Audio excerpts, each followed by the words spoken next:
Olá, um bom dia para você. Nesta quinta-feira, o Senado, a Câmara dos Deputados, o Supremo Tribunal Federal e a Presidência da República assinaram um acordo para criar o Centro Cultural dos Poderes da República. No espaço, os visitantes vão conhecer um pouco mais sobre as atividades e a história dos poderes legislativo, executivo e judiciário.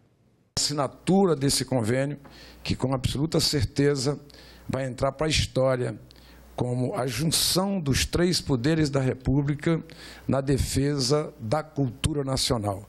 Que esse empreendimento sirva de lição para que os brasileiros possam preservar tudo aquilo que for do interesse da nossa história, do nosso Brasil. Desde que assumi essa cadeira de presidente dessa casa, eu disse sempre que era muito que é importante a independência dos poderes, mas também tão importante quanto a independência dos poderes, a harmonia entre os poderes.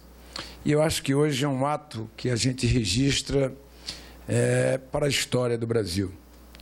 Os três poderes reunidos em um ato de preservar a cultura nacional. E após essa solenidade, o presidente do Senado defendeu a soberania do poder legislativo. Ele respondia a jornalistas sobre a possibilidade de o governo realizar a revisão do contrato de cessão onerosa sem a autorização do Congresso Nacional. Enquanto presidente desse poder eu vou respeitar a harmonia entre os poderes e não vou permitir que ninguém venha usurpar o poder que é do Congresso Nacional. Quem faz leis, quem muda leis, quem muda a Constituição, quem altera a Constituição, é o Congresso Nacional e tem um ritual para se fazer isso. O que eu disse foi que se ultrapassarem o Congresso Nacional, se bypassarem o Congresso Nacional, eu entraria até com a DIN para que fosse respeitado aquilo que está na Constituição no seu artigo 20. Não sou eu que estou querendo criar nenhuma dificuldade. Eu estou querendo fazer valer o que determina a nossa Constituição. O plenário do Senado aprovou nesta quinta-feira novas diretrizes para a defesa nacional. O projeto de decreto legislativo foi apresentado pela Comissão Mista das Atividades de Inteligência, depois de analisar a proposta encaminhada ao Congresso pela Presidência da República. O decreto atualiza diretrizes da Política Nacional de Defesa, da Estratégia Nacional de Defesa e do Livro Branco da Defesa Nacional. A matéria foi aprovada pela Câmara dos Deputados em 9 de novembro e agora segue para promulgação. Relator na Comissão de Constituição e Justiça, o senador Antônio Anastasia deu parecer contrário à nomeação de políticos e parentes deles nas estatais. A mudança havia sido feita na Câmara em projeto que trata das agências reguladoras. As agências reguladoras são obrigadas a apresentar relatório anual de atividades ao Congresso. É o que estabelece o projeto aprovado em setembro pelo Senado e encaminhado à Câmara. Os deputados incluíram um artigo que muda a Lei de Responsabilidade das Estatais, que proíbe a nomeação de políticos e parentes deles na direção e no conselho administrativo dessas empresas. A modificação feita pela Câmara elimina a proibição. O texto retornou ao Senado. O presidente Eunício Oliveira disse que a proposta não seria votada em plenário da forma como veio da Câmara.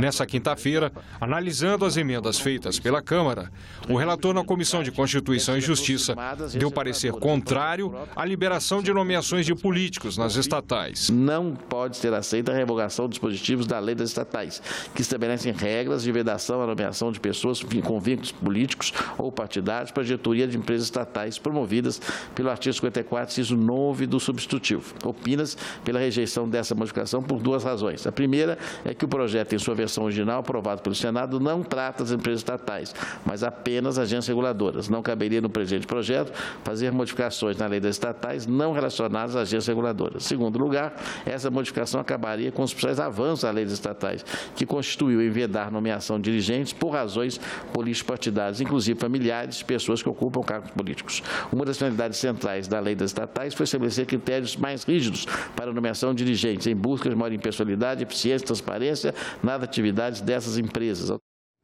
O relatório sobre as emendas da Câmara ao projeto das agências reguladoras será votado pela Comissão de Constituição e Justiça na próxima reunião ordinária prevista para quarta-feira da semana que vem. A disseminação de informações falsas por meio da internet e das redes sociais foi tema de debate na Comissão de Direitos Humanos nesta quinta-feira. No início da audiência, a presidente da CDH, a senadora Regina Souza, informou que ela própria foi vítima de uso indevido das redes sociais nas últimas eleições. Eu fui vítima do Facebook durante a eleição, eu, candidata a vice-governadora, né, e colocaram coisas terríveis, né? Botaram meu nome errado, Souza com Z, mas todos os outros dados eram verdadeiros. E botaram postagens que eu tinha dito, que eu tinha feito, mas botaram muitas coisas terríveis que eu nunca, que não existe assim. E a única coisa, o Facebook veio no meu gabinete, alguns representantes conversar comigo, querendo dizer que acha que fez grande coisa tirar do ar. O representante da SaferNet apresentou estatísticas que mostram o aumento das denúncias contra o chamado discurso de ódio nas últimas eleições. Nós percebemos um aumento de 226,54% entre o primeiro e o segundo turno das eleições. Foram recebidas e processadas 39.316 denúncias apenas entre o dia 16 de agosto e o dia 28 de outubro, ou seja, o período oficial da campanha eleitoral. Em algumas categorias, como por exemplo xenofobia, né, preconceito contra nordestinos, nesse caso, um aumento de mais de 2.000%. Racismo, 218%. Homofobia, LGBTfobia, 350%. E também a atuação de células neonazistas, que tem se tornado cada vez mais frequente e comum no Brasil. E o que fazer diante do discurso de ódio? Para a SaferNet, a solução passa pela construção de contranarrativas.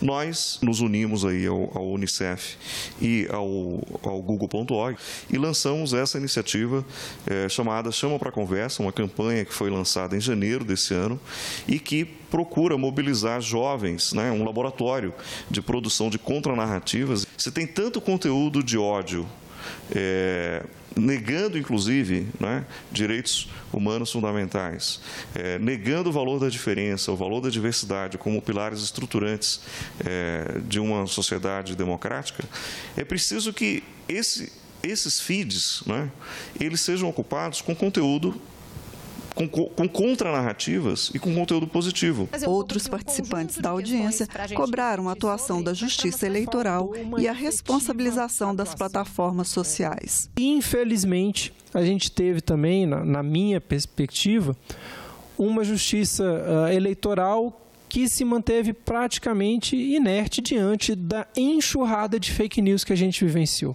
As plataformas têm sim respostas a serem dadas. Não é porque nós defendemos o artigo 19 do Marco Civil da Internet que não coloca na mão delas a obrigação, mediante uma simples notificação de remover um conteúdo, que elas não têm responsabilidades. Por exemplo, o Facebook disse que as notícias que fossem checadas pelos acordos de checagem que eles fizeram com as agências teriam seu alcance reduzido. Quais são os dados dessas reduções, desses alcances? O Facebook não deu transparência nenhuma a essa questão. Ele simplesmente declarou que essas mensagens desmentidas teriam seu alcance reduzido, mas não há transparência sobre esses dados. A Comissão Mista de Orçamento do Congresso Nacional aprovou nesta quinta-feira a proposta orçamentária para a União de 2019. Será o primeiro orçamento da gestão do presidente eleito, Jair Bolsonaro. O texto do relator, o senador Valdemir Moca, precisa ser analisado no plenário do Congresso antes de seguir para a sanção presidencial. A tendência é que o projeto seja analisado pelo plenário na semana que vem, uma vez que o recesso parlamentar terá início no dia 23. E nós ficamos por aqui. Você pode rever as reportagens desta edição na nossa página na internet, senado.leg.br/tv. Muito obrigado pela sua companhia e continue sintonizado aqui na TV Senado.